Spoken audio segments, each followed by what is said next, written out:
Segunda carta del apóstol Pedro. ¿A quiénes escribe Pedro? Tengan la Biblia al lado también, ¿no? Para ir mirando. Bueno, a quiénes escribe está en el versículo 1. Simón Pedro, siervo y apóstol de Jesucristo, a los que han alcanzado, a los que han alcanzado por la justicia de nuestro Dios y Salvador Jesucristo.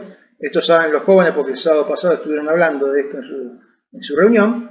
Entonces, a los que han alcanzado por la justicia de nuestro Dios y Salvador Jesucristo, una fe igualmente preciosa que la nuestra. Es decir, estas palabras, esta carta está escrita a los que han alcanzado la fe de Jesucristo. Entonces, hermanos, nosotros para recibir estas palabras tenemos que preguntarnos si hemos alcanzado la fe de Jesucristo. ¿Has alcanzado la fe de Jesucristo? Gloria al Señor si así es. Para vos, para tu vida, son estas palabras que el apóstol Pablo escribe a continuación. Ya hemos alcanzado la fe. ¿Se acuerdan que yo el jueves pasado les pregunté, y empezamos la reflexión pensando en esto, cuáles fueron tus motivaciones y tus expectativas al querer alcanzar la fe de Jesucristo? ¿Por qué nos acercamos a Dios por medio de Jesucristo? Planteamos algunas respuestas que a veces alguien puede decir al decirnos yo me acerqué a Dios porque. Entonces, las expectativas con las cuales uno se acerca al Señor para ser de la fe de Jesucristo, ¿no? Dijimos que una puede ser la satisfacción de necesidades personales. Todos tenemos necesidades y quizás en algún momento de nuestra vida tomamos conciencia y noción de que Dios puede satisfacer esas necesidades personales. Entonces decidimos acercarnos a Él. Entonces por eso aclara entre paréntesis la idea, yo decidí acercarme a Dios porque quiero que me ayude en mis necesidades. Esa puede ser una motivación, una expectativa al acercarnos a Dios. Satisfacción de mis necesidades personales. Otra expectativa, otra intención puede ser el cambio o la mejora personal. Me doy cuenta que mi vida no avanza o no crece de la manera que creo que tendría que ser y creo que Dios puede ayudarme a cambiar. Me doy cuenta de que tengo que cambiar y mejorar y quiero que Dios lo haga. Y una tercera expectativa puede ser ver evidencias concretas del poder de Dios. De alguna manera, si Dios es tan grande y tan poderoso como dice la Biblia que es, quiero ver los resultados de su poder en mi vida y mis circunstancias. Entonces, satisfacción de necesidades personales, cambio o mejora personal, evidencias concretas del poder de Dios en mi vida. ¿Son expectativas que podríamos decir que están mal? No, porque de hecho cuando uno se acerca al Señor, algunas de estas cosas están en su interior y en su deseo y en su búsqueda de que Dios pueda obrar y ver algunas de estas cosas en su vida. El problema que tiene esta manera de pensar es el planteo y es el enfoque. Fíjense que en el punto 1 dice, yo decidí acercarme a Dios porque quiero que me ayude en mis necesidades. En el punto 2 dice, me doy cuenta que tengo que cambiar, mejorar y quiero que Dios lo haga. Quiero que Dios lo haga, quiero que Dios me ayude, quiero que Dios me cambie. En el tercero, quiero ver los resultados de su poder en mi vida, ya que Él es tan poderoso. Ese enfoque es un enfoque que no tiene que ver con lo que nos dice la palabra de Dios. Fíjense, repasamos. ¿Qué nos responde 2 Pedro acerca de esas posibles expectativas? A la expectativa, a la primera que dice, yo me acerqué a Dios. En realidad nos dice Pedro, en el versículo 3, que lo vamos a leer ahora, y después repasamos la respuesta. El versículo 3 dice, como todas las cosas que pertenecen a la vida y a la piedad, nos han sido dadas por su divino poder, mediante el conocimiento de aquel que nos llamó por su gloria y excelencia. ¿Qué nos responde Pedro a esa mirada que quizás algunos pueden tener acerca de su relación con Dios y de su acercamiento a la fe? Lo primero que nos dice es que Dios es el que nos llamó por su gloria y excelencia. Como dice en 1 Juan, nosotros le amamos a Él porque Él nos amó primero. Él se mostró a nosotros y nos da la posibilidad de conocerle. Entonces, nos remite a Dios quien nos llamó, a Dios quien nos dio, quien se manifestó a nuestras vidas para que podamos pensar en Él. Entonces yo quiero conocer a Dios, quiero que Él satisfaga mis necesidades, bien, pero no es porque yo lo he buscado, sino porque Dios se ha presentado y me da la posibilidad. Para el segundo aspecto, que era quiero que Dios me cambie, y a veces no lo veo que Dios me cambie tanto, ¿qué dice acá? ¿A qué nos responde el versículo? Dice que todas las cosas que pertenecen a la vida y a la piedad, es decir, todo lo necesario para la vida, Dios nos lo ha dado por su divino poder. Entonces acá dice que no es que Dios va a hacer alguna cosa que nos va a cambiar sin que intervengamos nosotros, sino que acá dice que Dios nos provee de todo lo necesario y nos dota de aquello que necesitamos para que se produzca esa transformación en nuestras vidas.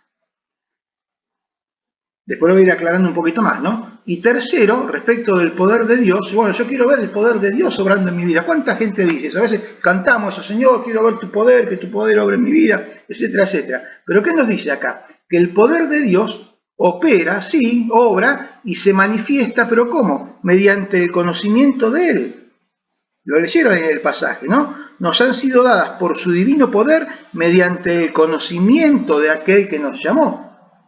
Y dijimos, yo puse esa palabrita ahí, epignosis, porque es la que explicamos que se refiere acá, que es el conocimiento vivencial, el conocimiento de la experiencia, el conocimiento de estar con Él, y que no puede ser suplido no hay otra forma de conocerlo. Y siempre cuando hablamos de esto hablamos mucho del matrimonio. ¿Cómo puede conocer uno al esposo? ¿Cómo puede conocer a su esposa? Y conviviendo. Por más que no hayamos aprendido el currículum de antes, pero en la convivencia se da ese conocimiento mutuo. Con el Señor es lo mismo. En la convivencia con el Señor, en el vivir todos los días con Él, en el estar juntos, ahí entonces es cuando ese conocimiento es el que permite que se manifieste el poder de Dios en nuestras vidas. ¿Por qué? Porque si no lo conocemos, nos costará mucho reconocer el obrar de su poder. Como ya dijimos el otro día, muchas veces ocurrirá que Dios esté obrando y como no lo conocemos, ni nos damos cuenta de que es Él. Porque no entendemos cómo Dios obra, no entendemos cómo Dios lo opera, no entendemos cómo Dios hace las cosas, ¿no? Entonces a veces Él hace las cosas y nosotros estamos ahí sin darnos cuenta ni entenderlo. Bueno, vamos a ir avanzando para que se vaya siendo más claro a lo que estoy apuntando con todo esto. El versículo 4 nos habla de las promesas de Dios. Lo tienen ahí, dice así. Viene hablando de su gloria y excelencia y dice que por medio de su gloria y excelencia nos ha dado preciosas y grandísimas promesas. Nos ha dado preciosas y grandísimas promesas. ¿Para qué? ¿Para qué nos ha dado promesas? ¿Para que nosotros nos pongamos contentos? ¿Para que digamos qué bueno que es Dios? ¿Qué cosa importante que promete? Sí, no, pero no solo eso. Le dice acá que lo hace para que nosotros lleguemos a ser participantes de la naturaleza divina. Entonces no es para que nosotros digamos, Dios me prometió tal cosa, Dios me prometió tal otra. Sí, pero eso tiene un propósito, tiene un objetivo. Leo la pantalla. Dios no solamente nos confirma que nos da por su divino poder todas las cosas necesarias para la vida, ¿lo confirma? Sí, lo dice, pero no solo eso, sino que eso lo garantiza con sus preciosas y grandísimas promesas que son de inexorable cumplimiento, porque Dios cumple lo que promete. Entonces Dios garantiza que nos ha dado eso y en sus promesas nos alienta y nos afirma. Y todo eso con ¿qué fin? Todo ello con el fin de que lleguemos a ser, y acá está explicado el propósito, que lleguemos a ser, como dice acá, participantes de la naturaleza divina. Y yo puse, y vuelvo a leer, como lo hice el jueves pasado, algunos versículos que en otras palabras se refieren a esto mismo. ¿Qué significa esto de ser participantes de la naturaleza divina? Yo sé que es imposible que lo entendamos completamente, porque hablar de la naturaleza de Dios y que nosotros podemos ser hechos partícipes de esa naturaleza, pero tenemos la noción de lo que significa, ¿no? ¿Qué significa? Llegar a ser a la medida de la estatura de la plenitud de Cristo. Ser transformados de gloria en gloria a la imagen del Señor. que seamos hechos conformes a la imagen de Jesucristo, como dicen distintos pasajes, ¿no? Eso es que vayamos siendo participantes de la naturaleza divina. Aprender del Señor, estar en esa relación con Él que nos lleva a andar detrás suyo, al lado suyo, conocer, ver cómo el Señor es, ver cómo el Señor piensa, ver cómo el Señor actúa, nosotros aprender ese epignosis que hablábamos antes, y en consecuencia de eso ir contagiándonos, no por el simple contacto, ir contagiándonos porque lo vemos y lo hacemos, ¿no? Entonces, ese propósito tiene las promesas de Dios. Sigue diciendo el versículo 4, habiendo huido de la corrupción que hay en el mundo a causa de la concupiscencia. ¿Qué significa esto? Y este es el punto al cual quiero que lleguemos para reflexionar entonces hoy y afirmarnos en esto. ¿Dios se encarga de todo o a mí me corresponde algo?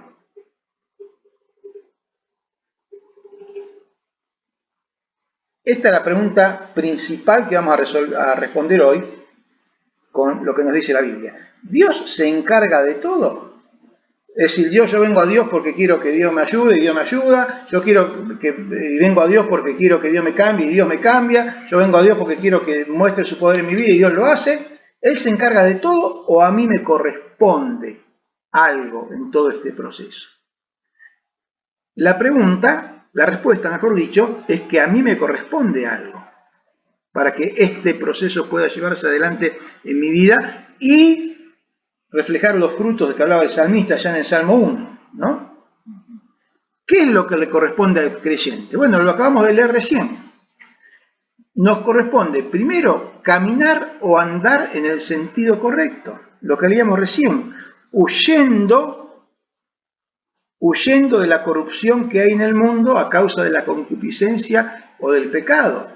Porque si yo voy andando con la multitud que va al ritmo de lo que el mundo propone y ofrece y quiere, hermanos, no estaré andando en el camino ni en el sentido de que Dios quiere que ande para que su obra se manifieste en mi vida. Entonces, una de las cosas que yo tengo que hacer es decidir caminar o andar en el sentido correcto. ¿Qué otra cosa tengo que hacer? ¿Se acuerdan que esto lo reflexionamos el domingo? Yo le arranqué el domingo hablando del final de la carta, en el capítulo 3, versículos 17 y 18, y la relacionamos con el principio. El versículo 2 dice, gracia y paz les sean multiplicadas en el conocimiento de Dios y de nuestro Señor Jesús. Y reflexionamos en esto, que ahora simplemente lo traigo a colación, es que Dios nos da abundantemente de su gracia, porque dice que les sean multiplicadas. Algo que se multiplica es algo que crece exponencialmente, no es simplemente sumar, es multiplicar. Entonces Dios nos da abundantemente de su gracia y nos da abundantemente la posibilidad de conocerle. Eso es lo que dice ahí. Pero, como dice al final de la carta, y ahora lo vamos a leer, pone bajo nuestra responsabilidad la tarea de crecer en ese conocimiento y gracia.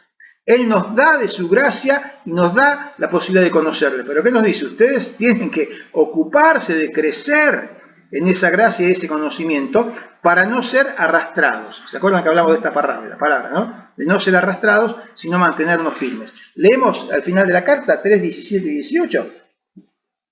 Así corroboramos lo que recién decía. Dice así, así que vosotros, o sea nosotros, oh amados, sabiéndolo de antemano, que corremos el riesgo de no hacer estas cosas, guárdense, estén alertas, estén atentos, no sea que, arrastrados por el error de los inicuos, caigáis de vuestra firmeza. Antes bien, crecer en la gracia y el conocimiento de nuestro Señor y Salvador Jesucristo. A Él sea la gloria. Antes bien, crecer en la gracia y el conocimiento. Entonces, fíjense cómo Pedro nos plantea al principio y al final, y en el medio lo va desarrollando. Al principio nos dice, Dios les da abundantemente de su gracia y de su conocimiento. Nos lo pone a disposición, nos lo da. Pero, ¿cuál es el desafío a nosotros? Que crezcamos en esa gracia y en ese conocimiento. Y en ese contexto es que en el versículo 5, volviendo al 1.5 ahora, aparece una palabrita que resume el resto de lo que nos toca a nosotros. ¿Cuál es la palabrita que aparece ahí por la mitad del versículo 5? Añadir. Añadir. Entonces, nos toca caminar en el sentido correcto, huyendo de la corrupción que hay en el mundo a causa del pecado. Nos corresponde crecer en lo que Dios nos pone delante, en su gracia, en su conocimiento, y nos corresponde añadir. Añadir. ¿Esto qué significa? ¿Que yo tengo que agregar algo a lo que Dios hizo? ¿Sí o no? Hermanos, nosotros no podemos agregar a lo que Dios hizo para nuestra salvación. Tenemos que ir y caer a sus pies y entregarnos a lo que Él ha dispuesto. Arrepentimiento, confesión, aceptar a Jesucristo. Y si no podemos añadir algo a ese aspecto de nuestra vida. Pero sí hay algunas cosas que tenemos que agregar a nuestra vida. Acá dice, ustedes tienen que añadir. Y además, no solo que parece que tenemos que añadir, sino que no se trata de hacerlo así nomás. Porque, hermanos, hay mucha gente que se toma la vida del Hijo de Dios muy a la ligera. Se piensa que puede hacer lo que quiere. Se piensa que tiene un problema y ora y Dios le tiene que responder. Y, hermanos, Dios tiene también algunas pautas para nosotros. Y fíjense cómo dice, yo lo puse en 3 versiones distintas, ahí para que entendamos bien el sentido. No se trata de hacerlo así nomás. Nuestra Reina Valera dice, vosotros también, poniendo toda diligencia, añadid. En la versión popular dice, por esto deben esforzarse en añadir. La nueva versión internacional dice, precisamente por eso, esfuércense por añadir. Entonces, creo que quedan 3 cosas claras acá que las puse ahí en color rojo. Una, que es responsabilidad personal de cada uno añadir. Cada uno, hermano, tiene que añadir en su propia vida a lo que Dios le ha puesto y a lo que Dios le ha dado. ¿Cómo? ¿Solo, independientemente de Él? No. Con la guía y la presencia del Espíritu Santo en nuestras vidas, obviamente. Pero tenemos que hacer nosotros nuestra parte. ¿Qué más nos queda claro? Que esto requiere de esfuerzo y dedicación, con toda diligencia. Esfuércense.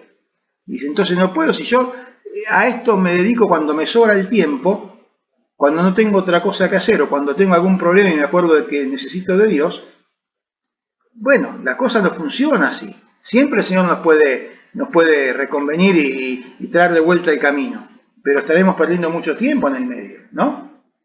Y lo tercero que implica es que sobre lo que Dios hace y provee, añadir algunas cosas.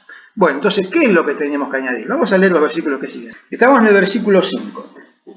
Vosotros también, poniendo toda diligencia por esto mismo, ¿por qué? Por el propósito de alcanzar aquello que Dios nos ha hecho, de que seamos partícipes de su naturaleza, que seamos como Cristo, dice, añadan. ¿Añadan qué? A vuestra fe. Todos tenemos fe, porque dijimos que esto estaba escrito para los que habían alcanzado la fe de Jesucristo, ¿no? Eso dice en el versículo 2. Bueno, estamos plantados aquí porque Dios nos ha dado esa fe. Tenemos esa fe que se requiere para empezar, para entrar al camino. Pero ¿qué dice? A la fe añadan virtud. A la virtud, conocimiento. Al conocimiento, dominio propio. Al dominio propio añadan paciencia. A la paciencia añadan piedad, a la piedad agréguenle afecto fraternal y al afecto fraternal agréguenle amor. Yo quiero hacer una breve descripción de cada una de estas palabras, porque si nos pusiéramos a hablar detenidamente de cada una, tenemos para un rato largo, pero como para que nos quede en clave y nos queda el desafío para ampliarlo después. Entonces, estamos plantados en el punto de la fe. Eso lo tenemos, eso lo recibimos, por eso estamos acá. ¿Qué tenemos que añadir? Dice, añadan a vuestra fe virtud. Añadan virtud. ¿Qué es la virtud? ¿Cómo podríamos describirlo a esto? Bueno, la virtud es la rectitud, es la buena conducta, es una aspiración de excelencia moral. Eso es la virtud, la rectitud en la conducta. Entonces, vos decís que sos hijo de Dios, vos tenés fe. Bueno, una de las cosas que tenés que añadir, que tenés que agregar a eso, es tu buen testimonio, tu buena conducta. Mostrar en lo que haces que sos lo que decís. Entonces, hermanos, tenemos que esforzarnos en portarnos bien, en hacer lo que la Biblia nos indica que tenemos que hacer, en que nuestro testimonio sea el correcto. ¿En dónde? Donde está todos los días, en tu casa, en el trabajo, en las cosas que haces, en lo que no haces porque sabes que no hay que hacerlas. Es decir, en fin, esa es la virtud.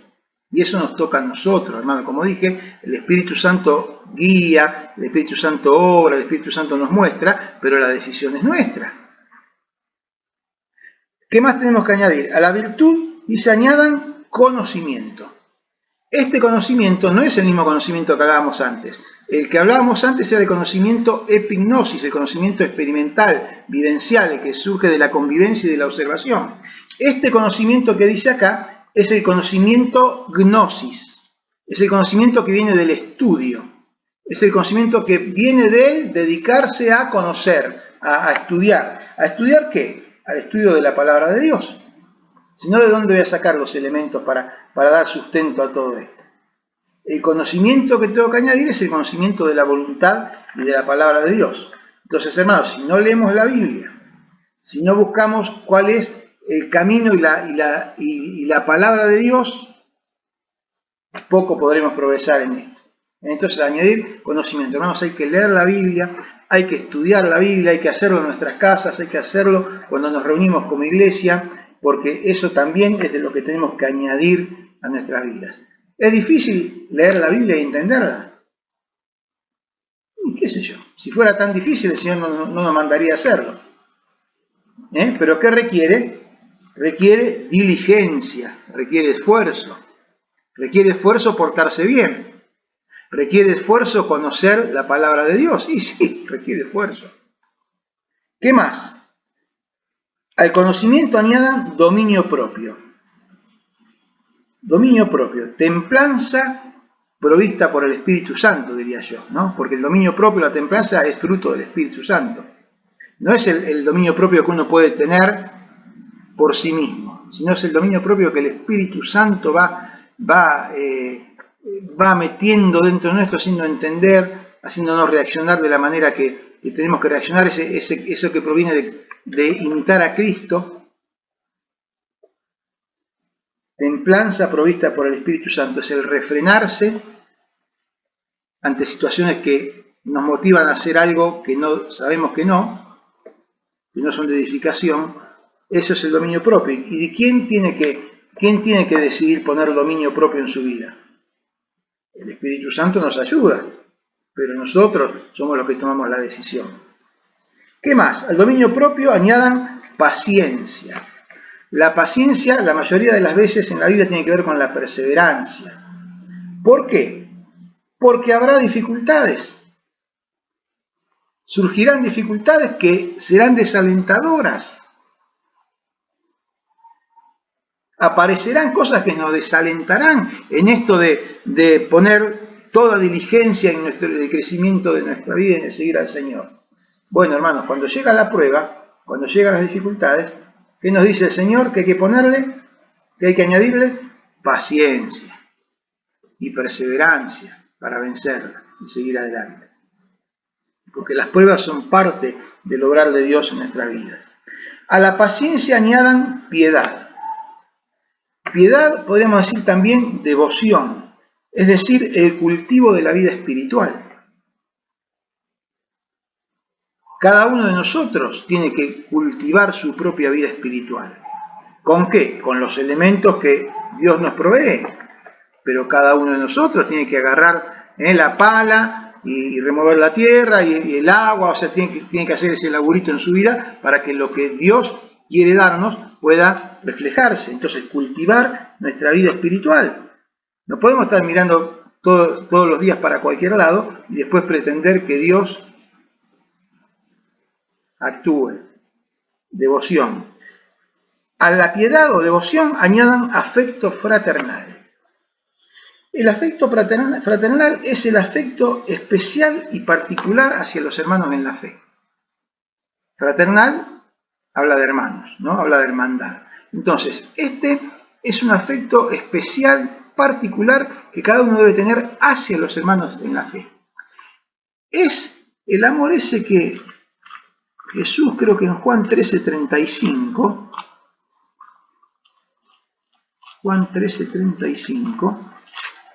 Jesús nos dijo: en esto conocerán todos que son mis discípulos, si tuvieren amor los unos con los otros.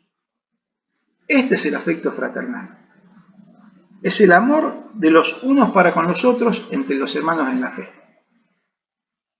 Que es el que distingue a los creyentes, es el que distingue a la iglesia del Señor. Es el que cuando llega alguien que no es creyente, o sí, llega y mira y dice: mirá estos cómo se aman.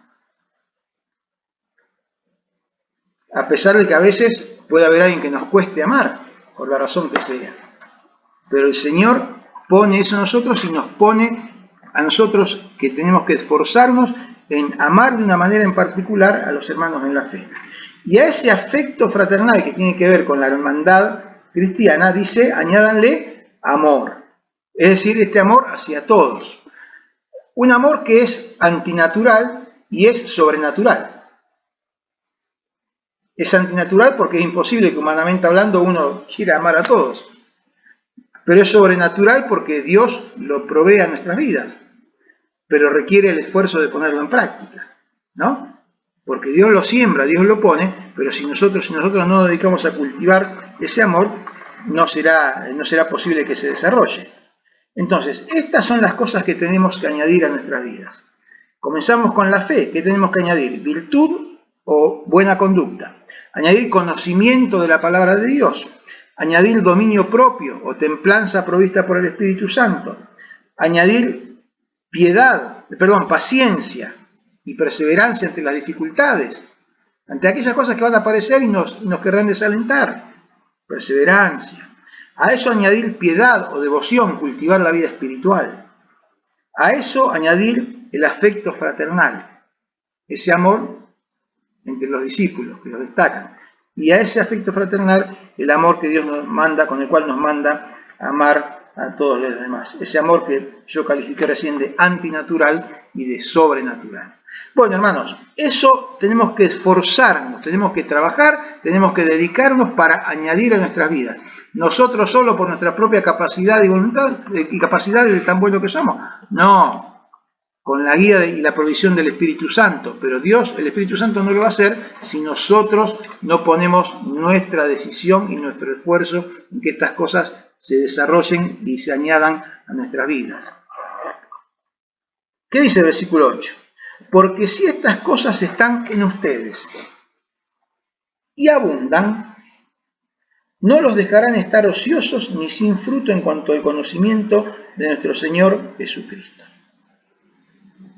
Si estas cosas están en ustedes, potencialmente estas cosas están en nosotros.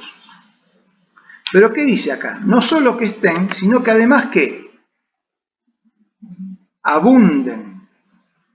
Que abunden. Así que, ¿y qué nos decía? ¿Qué leíamos antes? Que tenemos que hacer ¿qué en estas cosas? Crecer en la gracia y el conocimiento. Hermanos, tienen que crecer cada vez más, tienen que abundar en nosotros. Y si esas cosas están y abundan, dice, no los dejarán estar ociosos ni sin fruto. ¿Estamos sin fruto? Es porque estas cosas no nos ocupamos diligentemente, con esfuerzo, de que estas cosas estén en nosotros. No nos preocupamos en añadirlas a nuestras vidas con la guía y la dirección del Espíritu Santo. Entonces, no solo es tenerlas, sino es que abunden, que podamos verlas cada vez más en nosotros. Porque si eso ocurre, dice, no los dejará estar ociosos ni sin fruto. La palabra ocioso tiene dos acepciones, que las dos se pueden aplicar acá. Ocioso es aquel que está desocupado, que no tiene interés en hacer algo, ¿no? En hacer nada. Bueno, ese es un tipo ocioso. Y ocioso también se puede aplicar a un terreno en el cual no hay, ven esos terrenos que están sin ningún tipo de, que no están trabajados, nada. Cuando uno va por la ruta, nuestra Argentina, que es tan grande, y dice, mirá cuánto terreno desaprovechado.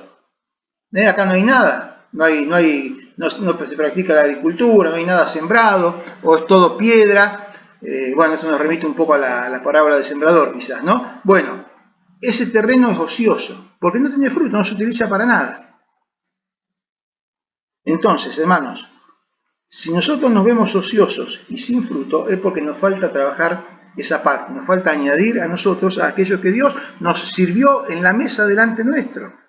Dios nos lo pone delante nuestro y dice, esto te lo doy para que vos puedas crecer, para que puedas ser participante de mi naturaleza divina. Vos tenés que hacer tu parte. Y dice, sin quedar sin fruto en cuanto al conocimiento de nuestro Señor Jesucristo. Señor Jesucristo, quien dijo, yo les doy el ejemplo para que ustedes hagan como yo lo he hecho. ¿Qué sigue diciendo? Versículo 9.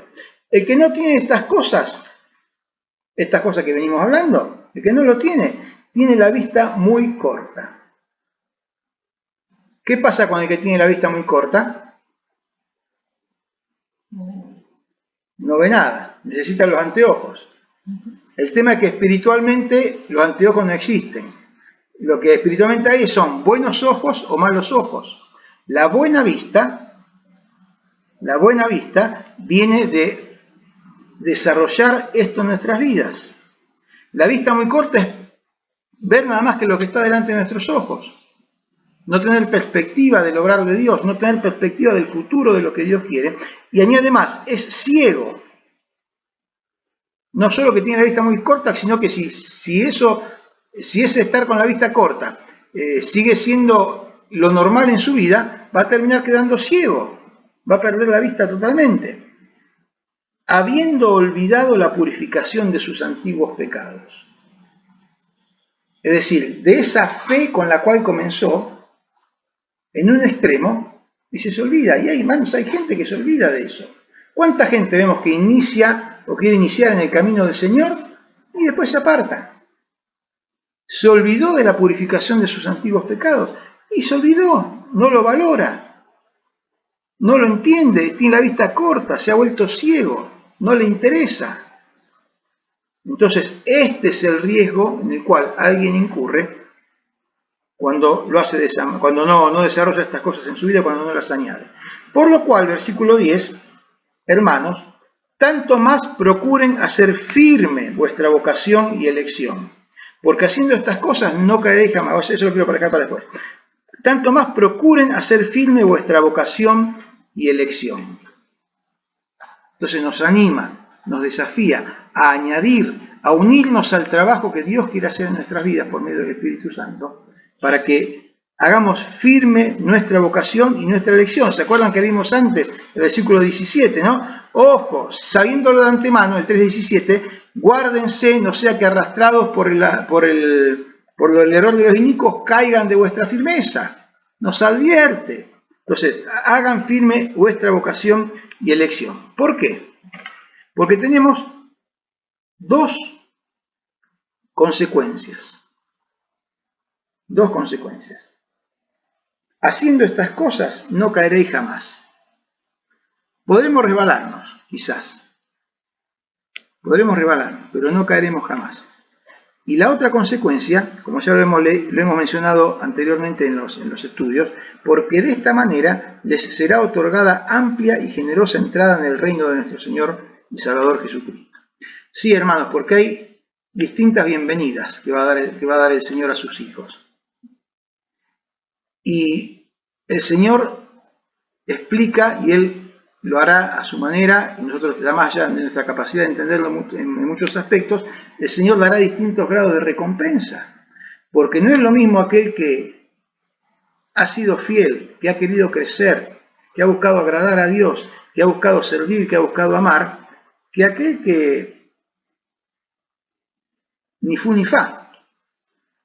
Entonces, por eso dice, le será otorgada amplia y generosa entrada en el reino eterno de nuestro Señor y Salvador Jesucristo. Entonces, mientras andemos en esta vida, dicen, no caeremos. Y cuando tengamos que estar en la presencia del Señor, nos será otorgada amplia y generosa entrada en el reino de nuestro Señor y Salvador Jesucristo. Hermanos, que el Señor nos bendiga y que esto nos anime, porque el pensamiento de todo esto es, ¿Dios me la pone servida? Sí, Dios me la pone servida, pero no la hace por mí. Dios me sirve el plato, pero el cuchillo y el tenedor tengo que agarrarlo yo. ¿Se entiende? Dios me lo da, pero yo tengo que trabajar, tengo que esforzarme para que esto se produzca en mi vida, porque si no se produce, no le echemos la culpa a Dios de que estoy ocioso y sin fruto, de que Dios no obra en mi vida. No, hermano, Dios es fiel y promete, nos da grandes y preciosas promesas de que lo va a hacer, pero requiere de cada uno de nosotros que hagamos nuestra parte. Bueno, que esto nos anime, hermanos, que esto nos ponga nos reenfoque si estábamos desenfocados en algún aspecto de estas cosas, para que realmente podamos entenderlo y practicar nuestras vidas para gloria del Señor y para fruto de nosotros mismos en aquello que el Señor, como oraba al principio, que podamos ver el fruto y ofrecérselo al Señor en adoración, en santidad y en servicio. Bueno, el Señor nos guíe en todo esto, hermanos. Oramos. Señor,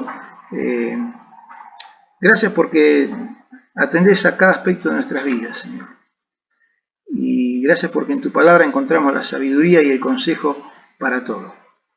En estos días nos has estado haciendo reflexionar en esto, Padre, en cuánto nos has dado, en cuánto nos has ofrecido, Señor, abundantemente, amorosamente, Señor, buscándonos, queriendo atraernos a ti, de todas las formas posibles, Señor, para mostrarte, para que te veamos, para que te conozcamos. Y Padre, gracias porque nos has dado esa posibilidad y aquí estamos por eso, Señor. Deseamos crecer, deseamos añadir, Señor. Añadir para tu gloria, añadir para tu honra, añadir para la extensión de tu reino. Y Padre, para sentirnos que estamos haciendo aquello para lo cual tú nos llamaste. En nuestra vida, en nuestros hogares, en nuestras tareas, en nuestra iglesia, Señor. Te pedimos que nos guíes, nos bendigas, que tu Espíritu Santo nos encamine en todas estas cosas. Por Cristo Jesús. Amén.